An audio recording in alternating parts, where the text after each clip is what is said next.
Welcome, everybody. My name is Mrs. Davis, and I am a primary teacher here at Lake Air Montessori. I've been teaching this age group for 12 years, and I'm excited to share with you about practical life in the home. And I'm Megan Perez. I'm also a primary teacher here at Lake Air, and this is my 5th year teaching primary, my 14th year teaching. I've taught older grades, and I'm so happy to be here at Lake Air teaching with Miss Davis and the rest of the team. All right, I'm going to go ahead and share my screen, and we're going to share a presentation with you. So today we're going to be talking about practical life in the home. And practical life is a skill that we do in our classroom, and we have gathered together some ideas and ways that you can incorporate this at home in your daily life. Go ahead, Ms. Perez. So we're going to be learning about the importance of practical life exercises, which we do in the classroom, and some ideas about how to implement practical life at your house with your child. We've got a quote here. Maria Montessori wrote, "Any child who is self-sufficient, who can tie his shoes, dress or undress himself, reflects in his joy and sense of achievement the image of human dignity, which is derived from a sense of independence." So a big part of the reason we do practical life exercises in Montessori is to foster that sense of independence in the young child, to teach them that they can do things for themselves, and we strongly encourage that on a daily basis. So what is practical life?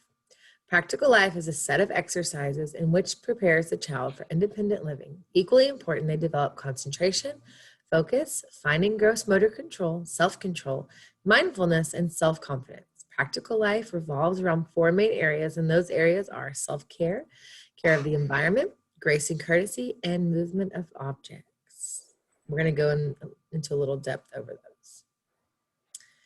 The importance of practical life: develop coordination of movement, increase independence, adapt to the expectations and responsibilities of the society, develop a sense of purpose, develop as a member of the community, whether that's at home or in the classroom, a sense of order, learning to follow a sequence of steps, self-discipline, self-control, persistence, focus and concentration, a sustainment of a task, and pride in completing a job. So you can see by looking at that list of reasons why practical life is important that the skills or the tools that are developed through the practice actually transfer over to lots of areas of life in the classroom and outside of the classroom. Things like focus and concentration, that's something that will serve the child for the rest of their lives. Sustainment of a task, not giving up when something gets hard and being able to concentrate and work on something for an extended period of time. That's a skill that they can translate into lots of different areas in life. So the 4 main areas of practical life, and they revolve around these: self-care, so that's going to be food preparation, dressing, washing, caring for their own selves. Caring of the environment, so cleaning, gardening, caring of pets, environmentalism. Grace and courtesy, so greeting, manners, social interactions. Movement of objects, so refining movement, walking on a line, moving quietly, shutting a door, moving a chair across the room, pushing in a chair. How to do those with precision and just, I don't know, small movements. And, yeah, and on their own. So first we'll talk about a variation of practical life, which we in Montessori call shelf work. It's more common to see shelf work in a Montessori classroom versus in a Montessori home, but it's especially appropriate for 3 and 4-year-olds, pre-K 3s and pre-K 4s. And you'll see that this shelf work on the shelves in any Montessori classroom. Shelf work lacks a secondary practical purpose, meaning that it's not necessarily teaching the child to do something that they will use in other areas of their life, but the intention behind shelf work is precision and fine motor control. Shelf work may or may not have a place in your home. You'll have to decide that as a family if you are interested in setting up shelves in your home with this type of work for your child to practice. But some examples of shelf work are pouring, dry pouring and wet pouring, spooning, tweezing, using tweezers to move small objects from one place to another, tonging, using tongs to move objects, sponge transfer. So when we talk about sponge transfer, that's just transferring water or a liquid from one container to another using a sponge, and one-to-one correspondence activities. So matching up an object with its place. And this is actually a pre-math concept, just showing that when we do that matching, one thing goes in one place.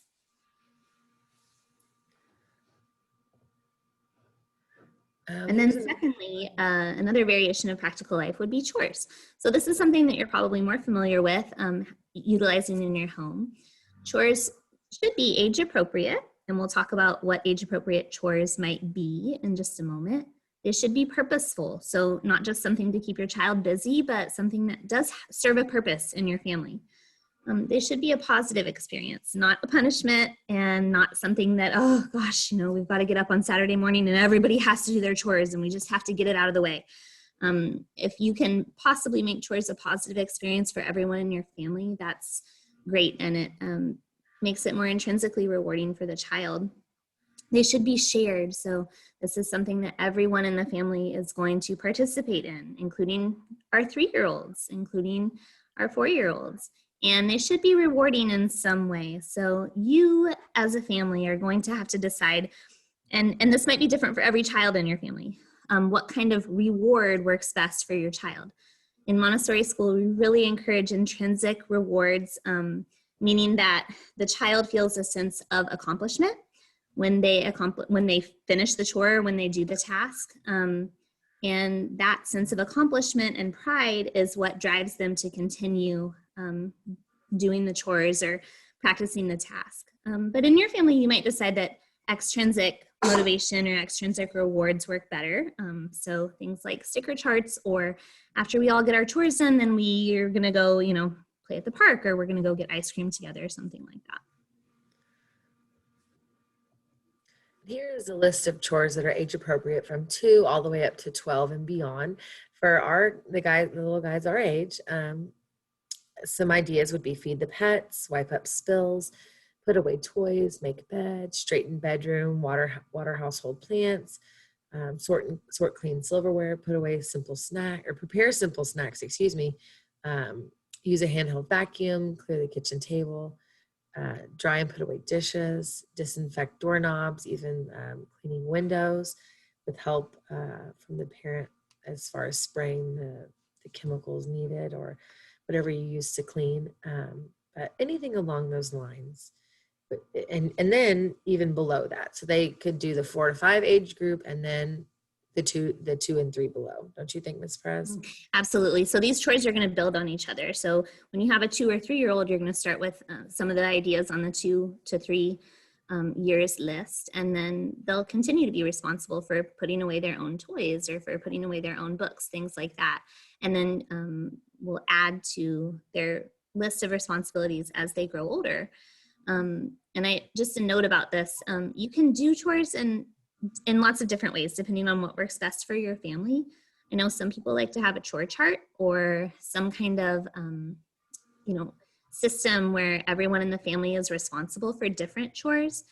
I've done that with my kids, but I've also done it in a more organic way. So like, wow, you just spilled your juice. So now I'm going to show you how to clean it up, so that every time you spill from now on, you'll be able to wipe up your own spill. Versus this person is in charge of wiping up spills. So anytime a spill happens, they need to come and wipe up the spill. Or, I see that you need to straighten up your bedroom. You need to go do that now. Or this plant needs to be watered, or, just seeing a job that needs to be done and asking someone who's available to please do it. How do you do chores at your house, Ms. Davis? Very similar. So making them purposeful in terms of things that need to happen when that need arises. So, and we then also have things that my children do just because they're a part of the family. Things that they have to do to take care of their own space, and then also the space that we are all in. So I think making it more organic, more natural, just reinforces the idea with the children that we're all a part of this family, and when something needs to be done, if you're available, I'd like for you to step up and help me. You know, I need help. I'm washing the dishes. I'd like for you to clear the table. Bring me all the dishes that need to be washed. And you're doing that because, you know, I'm your mom and I would like for you to help me, and it would be so appreciated if you did. So kind of taking that type of attitude makes it more positive and more intrinsically rewarding for the children. So here's a variation of practical life is self-care. So it creates a sense of responsibility and dignity. When children are doing purposeful activities that promote their own independence, they're much more motivated to practice them. So examples are brushing teeth, hand washing, face washing, brushing and combing hair, dressing, bathing, nose blowing, shoe tying, and food prep, making snacks and meals. So the self-care activities here at the beginning are things that we really expect them to be working towards and mastering by the time they're in school. They really need to be able to wash their own hands, dress themselves at the bathroom, button and unbutton their pants. If they have a belt, they need to be able to use it, and know how to put it on and use it.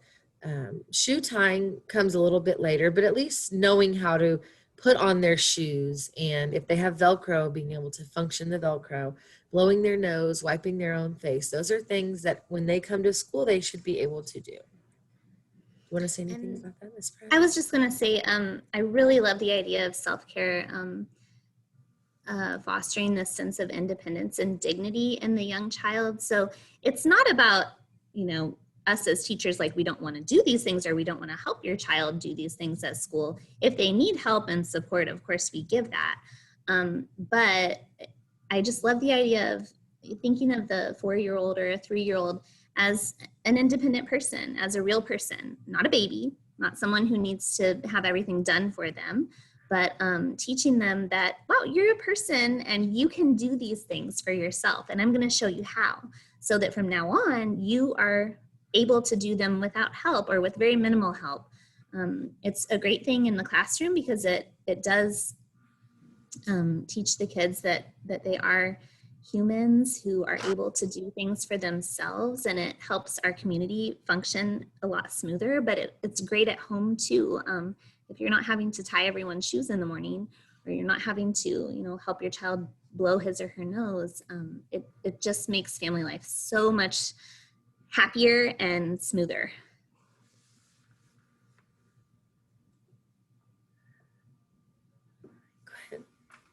Okay, so talking about grace and courtesy, that's another variation of practical life. We talk a lot about grace and courtesy in Montessori school.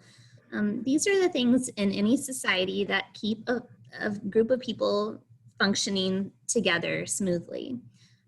Grace and courtesy varies from culture to culture, and you know, depending on where the Montessori school is or where the family lives, grace and courtesy might look different.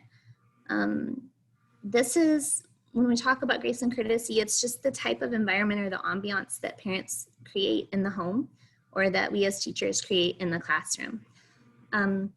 It's just a general attitude of graciousness and respect for each other, for all living things, really. And we can only create it when we first model it. So this is actually the number one way that we teach grace and courtesy in Montessori is by modeling.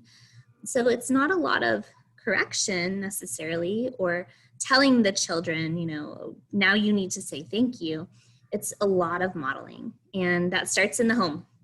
And so we thank you for all of the modeling that you've done with your children before sending them to school and that you continue to do.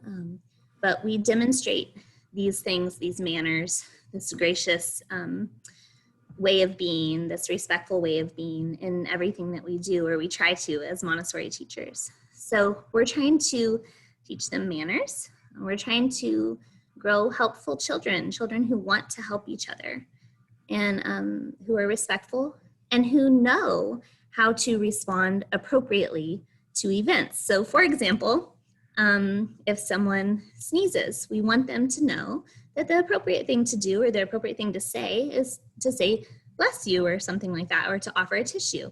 Ms. Davis, can you think of another example of an appropriate response? Well, I think too, if a child were to fall down, you would think, oh, I need to help my friend. So I go and make sure they're okay, or offer, a kind word or something if they're sad. We see that a lot in the classroom with that, like she said, the kind of ambiance and response that we want, we offer that and show the kids, and then they in turn see a need and try to meet it as well. So I think those are all um, really appropriate ways to demonstrate, grace and courtesy. And again, the way that we teach it is through modeling. So for example, when the other day I had a child ask me to sharpen his pencil, and I sharpened his pencil and then I gave it back to him, and he didn't say anything. And instead of say thank you, I said, can you think of something nice to say? I just sharpened your pencil for you. And he thought for a second, and then he said, thank you. So it wasn't a forced thank you, but just kind of prompting for the appropriate response and modeling, throughout our days together.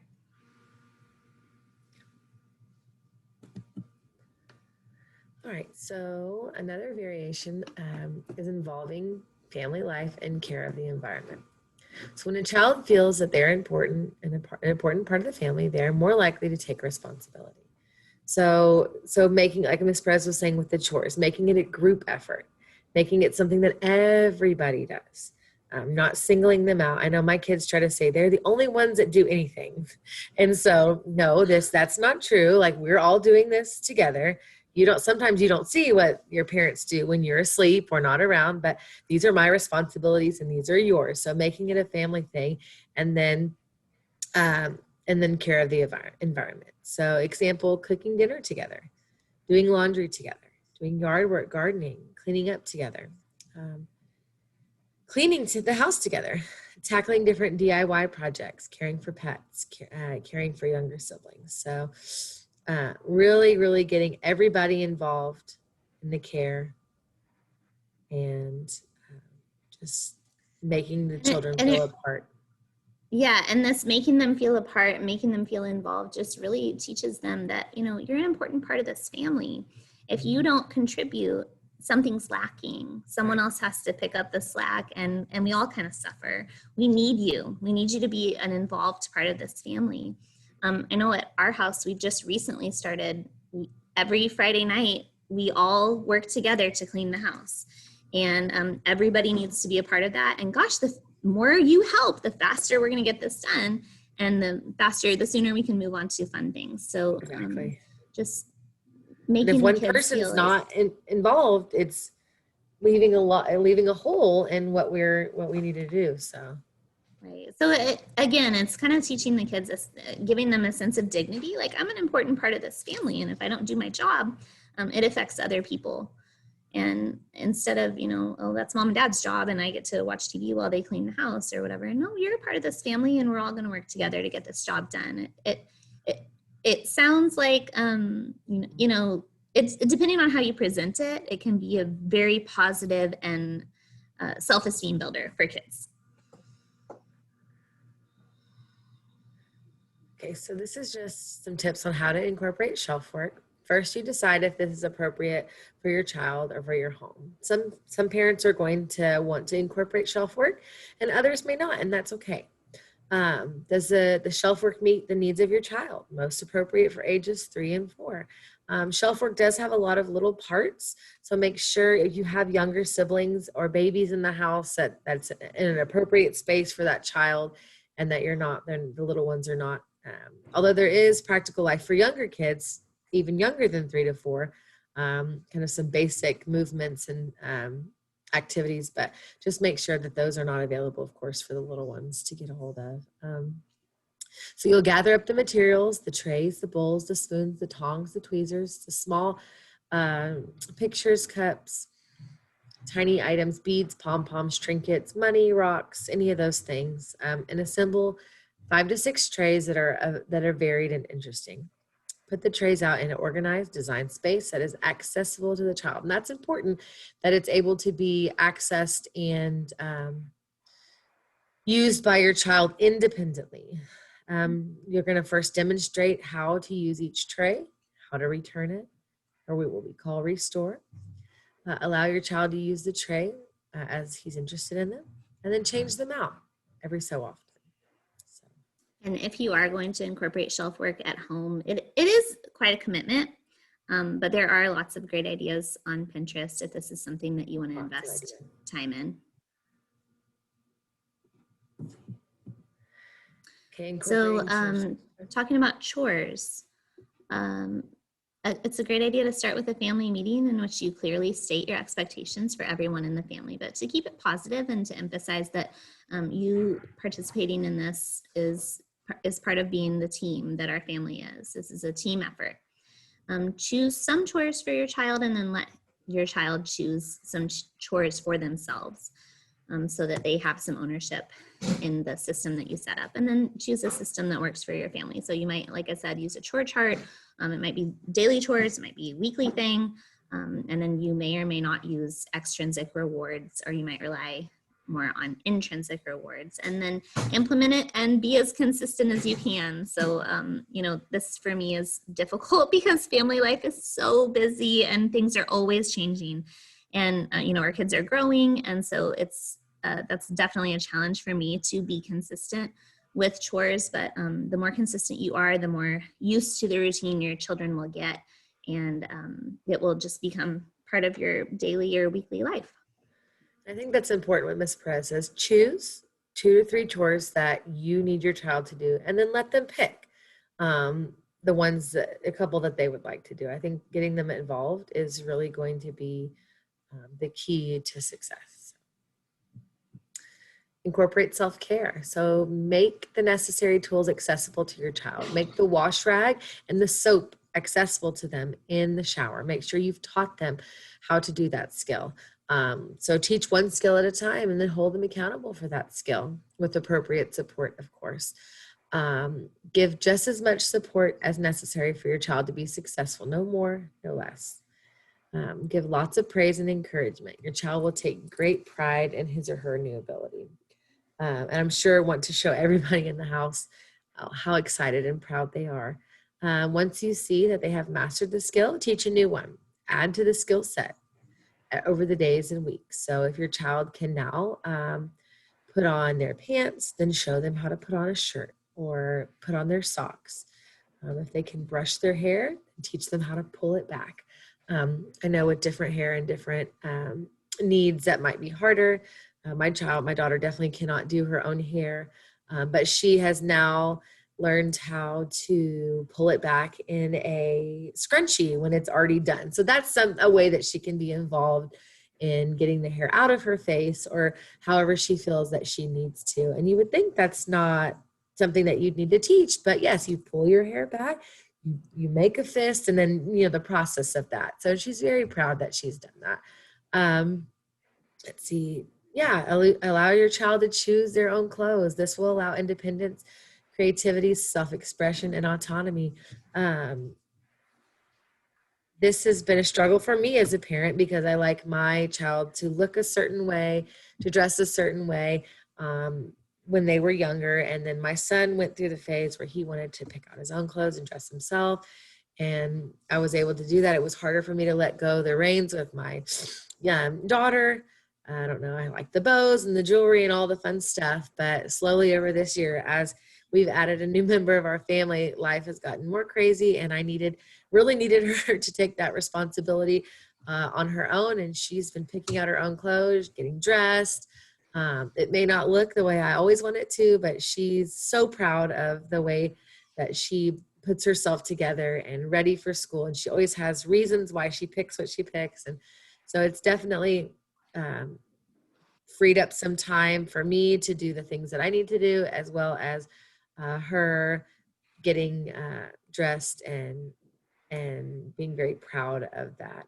Also, I've let them start putting away their own laundry. Do they put it away kind of jumbled and wrinkled? Of course. They're, 6 and 8, but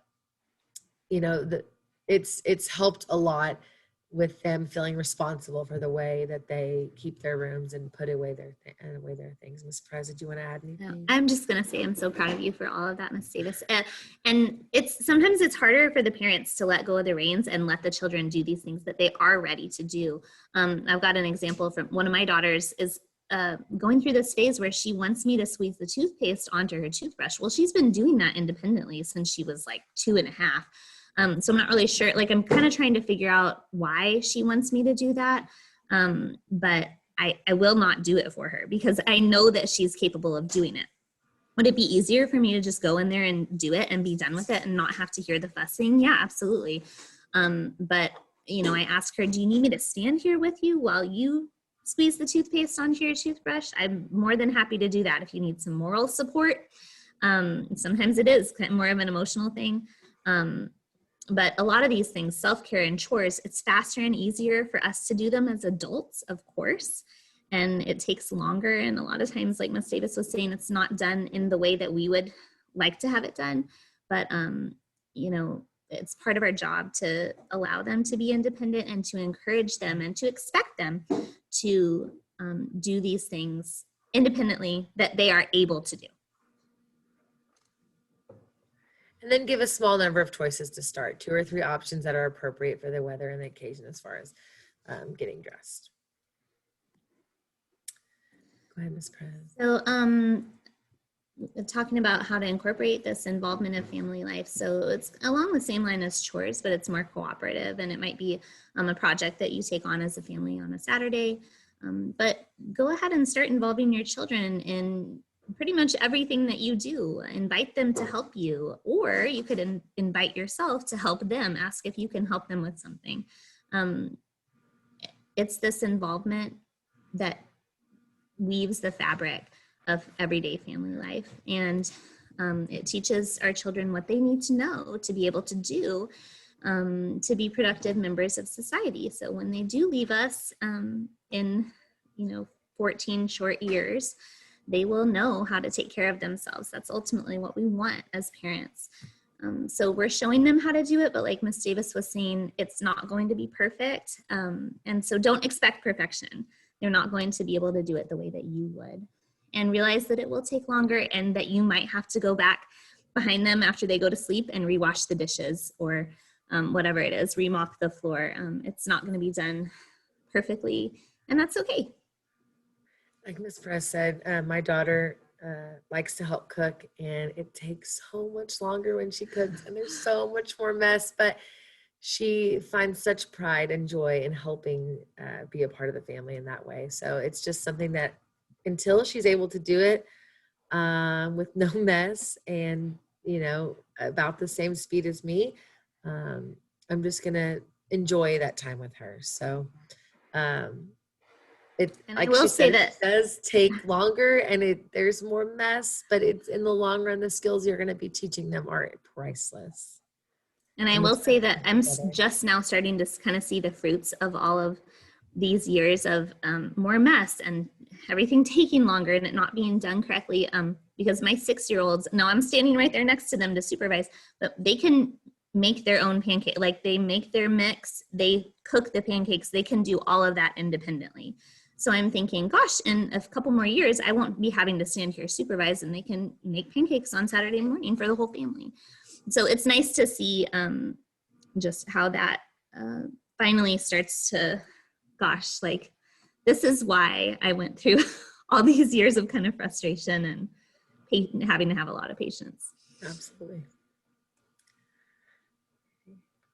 Okay, and then grace and courtesy. So really, it's just as simple as modeling in every situation that comes up. If, for example, involving your child in greeting a friend, showing them how to apologize, how to say I'm sorry, how to admit when they've made a mistake, how to give comfort, like Ms. Davis was saying, if someone got hurt, how to get help if someone needs help, how to introduce people to each other. In school, we talk about how to ask to watch someone else's lesson, how to say excuse me, how to join in play, how to ask if you can play with someone, and what to do if someone says that they don't want to play right now. asking for a turn. So just, there are so many situations that come up in everyday life that young children just have never been taught or don't know how to handle. And so it's our job as adults to teach them how to handle these situations in a culturally appropriate way and in a way that's going to be acceptable to others. Some other examples, like asking, an older sibling for help or an older child for help, asking how to join a group lesson in the classroom, inviting someone else to play, how to say, no, I'd rather not play right now without hurting the other person's feelings. Absolutely. Introducing yourself to someone, how to say no in a polite way. So we don't want our children always to feel like they have to say yes or that they have to share. Sometimes, as adults, we want to be alone or we don't want to share our food with someone. And it's okay to say no, but we've got to teach them how to say that, or how to tell someone that they're hurting them, how to ask someone to stop in a polite way, how to ask someone to move, how to, ask to pass or to say, excuse me. And Miss Davis, I'm going to let you talk about the tea parties real quick. Okay. Because that's something tea parties are a wonderful, beautiful way that we incorporate teaching grace and courtesy, and manners, and how to eat together. And unfortunately, we couldn't do it this year with COVID, but in the past, we've set up a beautiful spread and invited, sent a formal invitation to students, invited 4 to 5 kids to join our tea party, where we serve them food, they serve each other, we serve them tea. You learn how to stir the tea, how to eat appropriately with silverware, to have table conversations. It's just a really beautiful way, authentic way to teach the children these skills. So hope really soon that we can do those again. Practical life exercises for older children. So laundry, cooking and preparing meals or snacks. Sewing. By sewing, we mean learning how to put on a button, or sewing a straight line, or how to make a small pillow. Pruning and propagating plants, knitting and crocheting, organizing, woodworking, weaving, setting the table, clearing the table. And the dishes, and doing the dishes. Those are all appropriate ways for older kids to help involve. And as your child may be more advanced and more able to do these things, please feel free to give them exercises that are going to be appropriate for his or her level or interest. If you see a child is really interested in cooking, foster those skills, foster those practical life exercises. And when we say older children, we don't mean our kindergartners learn how to do these things when we have kindergartners in our primary classes. So not much older than your children. Okay, and then here are just lots of different ideas for practical life skills that you can incorporate at home and that we do practice in the classroom. So we'll let you kind of review those, each area of practical life. And then says this gross motor, kitchen skills, self-care, care of the environment, art, and schools, life skills, fine motor manners. That's the end there. If you have any questions or concerns or need help implementing things, we are available to help you. Please give us an email, or if we are your child's teacher, send us a message. If your child's not in our class, please feel free to send us an email on the Waco ISD website, or just Allison with 1L.Davis at Waco ISD, and then just Megan.Perez, at Waco ISD. Yeah. So thank you so much for joining us today. The more consistent we can be between the way that we teach at home and the way that we teach at school, the better off our kids will be and the more successful they'll be in the Montessori environment. So we appreciate your time.